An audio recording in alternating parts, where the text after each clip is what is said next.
mag-abroad ka? Alam mo, kapag mag-abroad ka, dapat buo at malakas ang loob mo. Dahil kung hindi rin dang buo at malakas ang loob mo, huwag mo nang ipagpatuloy pa. Kapag nang ibang bansa ka, dapat kaya mong lahat dahil marami kang kalaban doon sa pupuntahan mo. Nariyan ang lungkot dahil mapapalayo ka sa pamilya mo.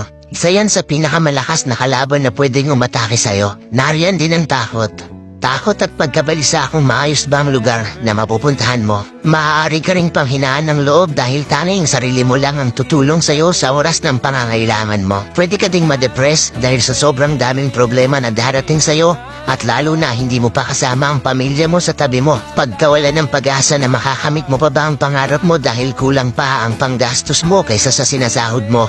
At marami pang iba. Ilan lang yan sa maaari mong maranasan kapag nang ibang bansa ka. Pero dapat kapag nag-abroad ka, kaya mong magtiis at magsakripisyo para sa pamaharap